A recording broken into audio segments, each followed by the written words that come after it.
All right, this is not clickbait. This is not clickbait.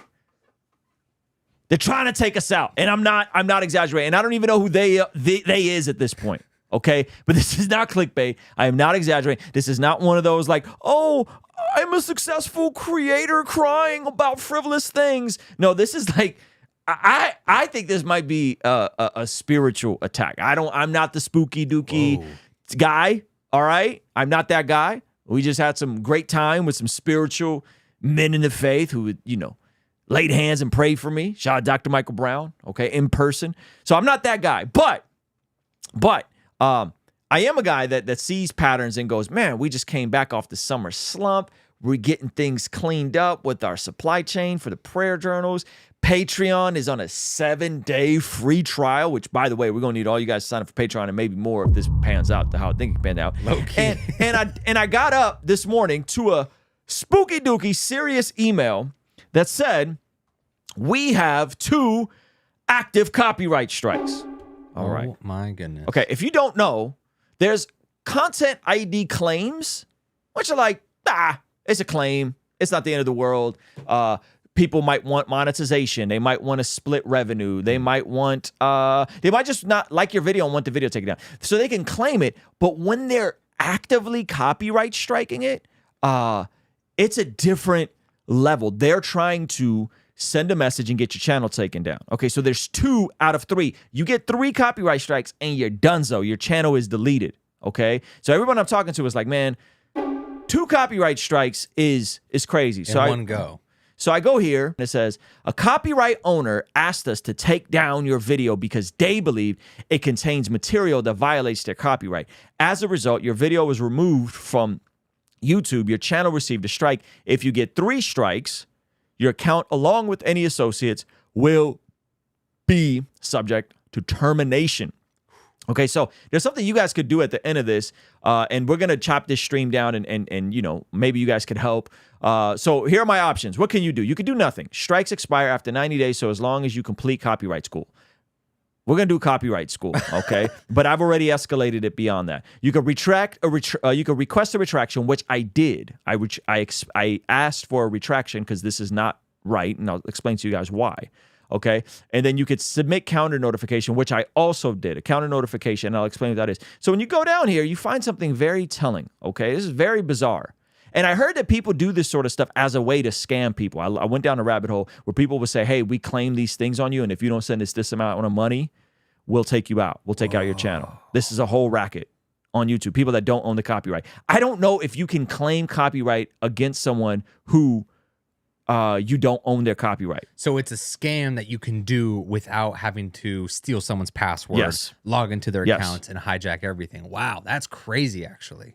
Yeah, hey, by the way, if you guys are watching this, man, smash that like button. We're going to chop this down and leave it up because I don't know no other way to go about this besides just trying to get the word out, and hopefully you guys help us and we can reach out to Team YouTube on X. They've been not the most helpful, though they've tried. So this is what happened. So I look at this and I go, what is this? Okay, this is the Joe Rogan experience. Okay, Joe Rogan experience. Interesting. Content found. Entire video?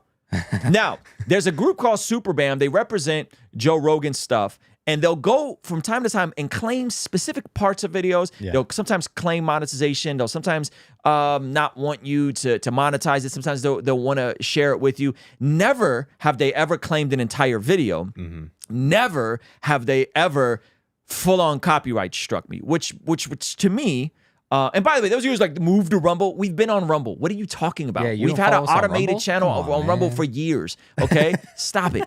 All right. Every upload is on Rumble. Every upload goes to Rumble. So they claimed the entire video, which is really weird. And then you go through, and what they did is they claimed only videos from 2023. Now, we've intentionally not done a whole lot of Rogan videos on the main channel just because we're like, all right, it's, kind of beating a dead horse. Yeah. All right. So it's 5 videos from one copyright strike, 5 videos from another, all from 2023. Now, here's the thing. Here's what I think.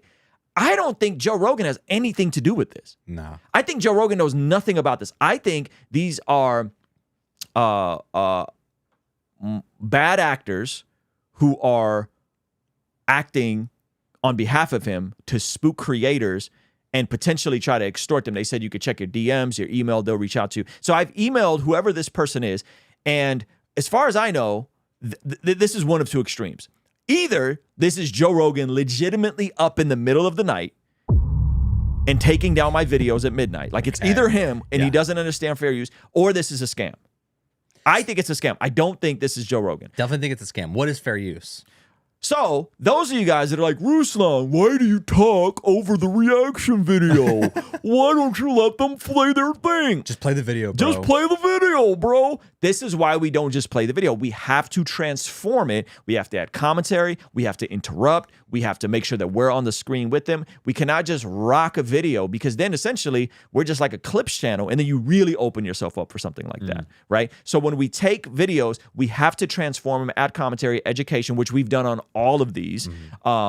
Most of them are from over a year ago. We've put out Joe Rogan videos since then. None of them have gotten claimed. Okay, so this is probably not Joe Rogan. This is probably not anybody on Joe Rogan's team. The email looks super sus. I tried to Google the person's name, couldn't find the person's name anywhere. This seems, in my opinion, either one of three things. Rogan's really mad at me. Okay. 2, somehow someone got his back catalog and only have his podcast up until 2023 and don't have his new stuff. Wow. Okay. But the email is super sus. Or 3, this is a scam. Those are the only things about that I could think of. I don't see Joe Rogan fighting copyright claims. So now we have 2 copyright strikes. We get a third one. The channel can get deleted within. And if I go to copyright school, quote unquote, all this will go away November 5th. But we lose all the videos, right? Which one of them is our most viewed video on our channel with 1.4 million views. Yeah, I just don't. Not I could care less about the views, to be honest with you. I don't care if all of our Joe Rogan videos go away. If he actually feels a way about it. If he doesn't want it, he just DM us. He can just DM us. We'll take him down. That's easy. The issue is not the views. The issue is not it's our most popular videos. The issue is having those 2 strikes looming over our head until November, and then someone could claim another false one, and the channel could be in jeopardy of getting deleted. And we're just gonna be hitting you guys on email at that point. Yeah, and this is why signing up for stuff like Patreon for the 7-day free trial, which should be pinned up in the chat, I don't think it is so important. What I do, I put up a counter notification to fight against this. This is against the advisement of guys like Mike Winger, who told me, like, man, you're really pushing it, because I believe that 1, we're within fair use, and 2, I don't think Joe Rogan has anything to do with this. I think this is someone intentionally trying to spook us. Perhaps someone that like has doesn't like the content, has a axe to grind with Christian content. I don't know. I really don't see Joe Rogan or anyone's on Joe Rogan's team coming in this aggressive. Again, Super Bam has claimed stuff before. We've always challenged it. We've always won. We've always said fair use. They've always dropped their claims. And that's not just Super Bam. There's other channels that have done it. Generally speaking, it gets dropped right away. The last Ninja video we just did, someone claimed it, automated it. We challenged it. Boom, they dropped it. This stuff happens because it's usually automated, right? So now we have to wait for YouTube to push this through. So he says waiting review. We have to wait for YouTube to push this through to get it to the people. And here's the crazy part. And this is where, like, I'm not exaggerating. We might have to do some sort of like, if it really escalates to this, we might have to do some sort of Kickstarter or something at some point. Or what is it called? I hope it doesn't come to this. So here's what happens next. Okay. Evacuation plan. What is it? There's no evacuation plan. We're going to war. We're going to war. They send this over. YouTube first has to accept it. They send it over. Then they have to provide evidence that they're going to take us to federal court within 10 business days. And then we have to go and fight this in court. Now, this entire thing there's no case here. There's no case here. Yeah. They don't have a case, but it would cost us a ridiculous amount of money, and I don't want it to come to that. And especially, I don't think that's Joe Rogan. And so what did I do? I notified all these claims. I reached out to my friend who knows Joe Rogan personally, and I said, this does not sound like something Rogan would care about. He's like, nah, bro, this isn't something. And so he sent me a contact over there, and he said, like, I could hit Rogan for you if you want me to. And I'm just kind of like, man, I don't even want to bother Joe Rogan. I don't want the first impression of Ruslan meeting Joe Rogan being like, yo, man, are you doing copyright strikes on my stuff? You know, he's like, what's a copyright What's strike? a copyright strike? Let me go back and see if there's any updates from my buddy. Because I just said instinctually, I just don't see. Yeah. And yeah, it's not nothing, guys. This is the reality of creating on somebody else's platform. While it's phenomenal, there are moments where it hangs in the cusp of somebody else's hands. And the reality of YouTube is that you're guilty until proven innocent. And that's the biggest the most frustrating part about this. Yeah. I don't know if you can be logged in to not Joe Rogan's account and claim Joe Rogan's video. I don't know how that side of it works. Yeah. But it seems like you can, and it seems like other people have had to deal with this and have been extorted for this sort of stuff. Right? Yeah. So what is a strike? A strike is when you do is community guideline strike, and then there's copyright strike. Community guideline strike is like you jumped out the window, you said something crazy. This is why we edit our videos. This is why we don't push the line too hard on YouTube. A copyright strike is when you're using someone else's content, and there's certain content you can't play, like can't stream the Super Bowl, can't stream the Oscars. But when stuff's on YouTube and stuff's on podcasts, usually it falls within something called fair use. Or if you ever see movies that are used as B-roll, that falls within fair use. Fair use means it has to be transformative, there has to be commentary, there has to be value added, so on and so forth. All right? So when we react to a Joe Rogan video or a Jordan Peterson video, we are adding commentary, we're transforming it, we're not just playing the clip and sitting there and using the restroom like Hassan does, or like some of you guys want us to do, just shut up and say nothing. Why are you talking over the video? Right? No, it has to be transformative. This is why we interject, we stop, we add commentary. There's usually a takeaway, so on and so forth. That is what is called fair use. So we create commentary reaction videos within fair use. Everybody has had to deal with this. Mike Winger has had to deal with this with the Benny Hinn situation. Abba and Preach had to deal with this with Jubilee. This is not uncommon to deal with, but while you're going through it, it's spooky because you just don't know what the heck is going on. So if they claim one more strike, and I think they did that on purpose, they could potentially have the channel deleted. And so now we have to basically get a human over at YouTube to look at this and be like, oh, this is one, clearly within fair use, and two, this is someone abusing the system, and three, is this even Joe Rogan or anyone having to do anything with Joe Rogan, right? And so that is where we're at. The best thing you could do is, one, go to X, and I put up a thread on X, and just chime in and tell Team YouTube, hey, this isn't right. This isn't right. Right? So this is what I sent Team YouTube. If you guys go to my timeline, I kind of walk them through the whole thing. And if you guys have the time, just go in and this is the only way to reach a human through Dagon X. So here you guys can see the claims. This is my entire conversation. Hey guys, just woke up to 10 copyright claims over reaction commentary videos to Joe Rogan. This is clear and abuse of the YouTube system. I've already emailed. So you guys could just chime in. You could retweet quote tweet this at me, at them. They replied. They were completely useless. I followed up. We just need a human to look at this. Yeah. We just need a human. And because I'm not like I don't have a YouTube rep anymore. Bigger creators have a YouTube rep. I don't have a YouTube rep. So I can't reach a human over there to say, hey, look at this. Did this person do this while logged into Joe Rogan's account? Because then I got to reach out to Joe Rogan. And I have a contact over there. I now have, oddly enough, the booking information to reach out to potentially get booked on Joe Rogan because I have a mutual friend. And he's like, dude, there's a small ship over there. It's Rogan, Jamie, and the booker. And that's it. There's no one else over there. So I don't see them doing that, but I don't want to reach out to them just yet. So anyway, that's something you guys could practically do.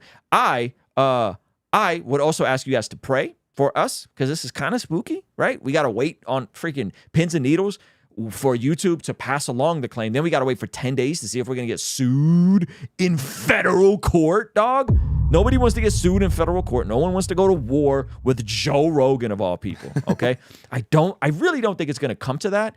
And I think if Joe Rogan caught wind of this, which I don't even want there. I don't want Joe Rogan's first impression of me to be, oh, you're the guy that ties in my conversations with Christians and, you know, adds commentary, and now someone's coming out. Like that's such a mess, you know? Yeah. So pray. You could go on X, you could do that. Sign up for the trial of Patreon. We post these after party streams on there every single day. We got new entry tier at $6.99. You can sign up for 7 days, see if you like it. There's a bunch of exclusive videos. The daily after party streams go on there, and it's free for 7 days. That helps us out. That at least diversifies our revenue so that we're not so dependent on just AdSense. It's where you can hear from us if the channel was to get deleted. Right. Worst case scenario, that you would be able to still talk to us. This is who we'd be talking to first, still delivering content to, so that we can keep the lights on while we'd be figuring out a massive problem like that one. Yeah. Yeah, man, we're having a rough couple weeks, if I'm honest with you guys. We're at threat of losing the channel. We're at threat of we don't have a venue for our conference.